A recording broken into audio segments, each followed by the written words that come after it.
जय श्री कृष्णा। जय श्री नारायण। दोस्तों, आज हम सुनेंगे श्रीमद् भागवत महापुराण कथा 10वें स्कंद पूर्वार्ध का 19वां अध्याय। इस अध्याय में आज हम सुनेंगे गौ और गोपों को दावानल से बचाना। श्री सुखदेव जी कहते हैं, परीक्षित, उस समय जब ग्वाल बाल खेल कूद में लग गए तब उनकी गौवें बेरोक टोक चढ़ती हुई बहुत दूर निकल गई और हरी हरी घास के लोभ से एक गहन वन में घुस गई।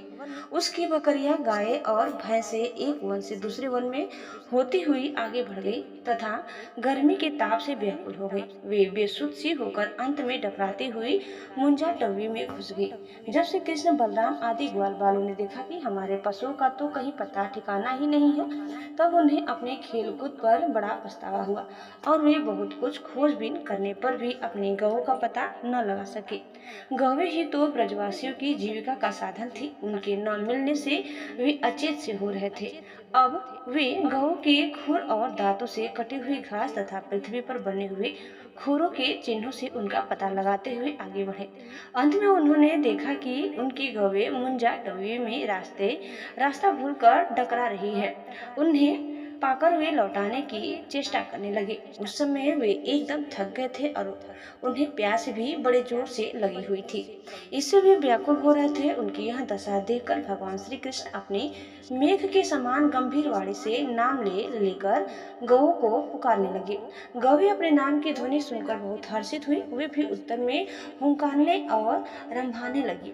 परीक्षित, इस प्रकार भगवान उन गायों को पुकार ही रहे थे कि उस वन में सब ओर अकस्मात दावाग्नि लग गई, जो वनवासी जीवों का काल ही होती है। साथ ही बड़े जोर की आंधी भी चलकर उस अग्नि के बढ़ने में सहायता देने लगी।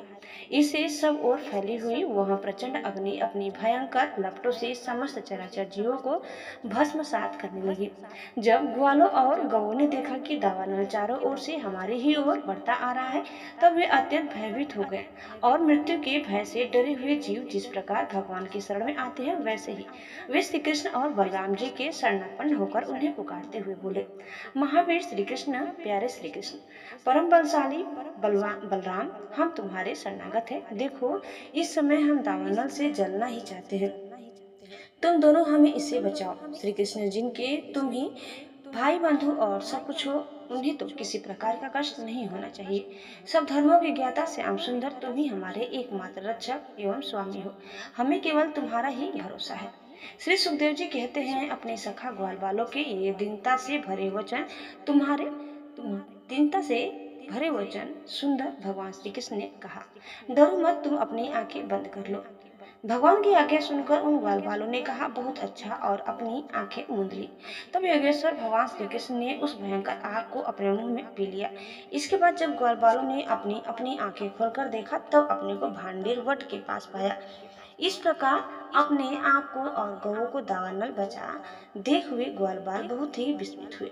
श्री कृष्ण की इस योग सिद्धि तथा योग माया के प्रभाव को एवं दावानल से अपनी रक्षा को देखकर उन्होंने यही समझा कि श्री कृष्ण कोई देवता है।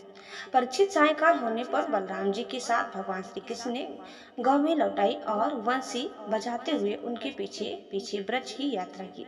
उस समय ग्वाल बाल उनकी स्तुति करते आ रहे थे। इधर ब्रज में गोपियों को श्री कृष्ण के बिना एक एक क्षण 100 युग के समान हो रहा था। जब भगवान श्री कृष्ण लौटे, तब उनका दर्शन करके वे परमानंद में मग्न हो गई। दोस्तों, इस प्रकार कथा यही समाप्त होता है। उम्मीद करते हैं कि आपको हमारी आज की यह कथा जरूर पसंद आई होगी। कैसी लगी कमेंट करके बताइए। चैनल में नए हैं तो प्लीज लाइक शेयर और सब्सक्राइब करना न भूलें। धन्यवाद। जय श्री कृष्ण, जय श्री नारायण। एक बार प्रेम से बोलिए श्री बांके बिहारी लाल की जय।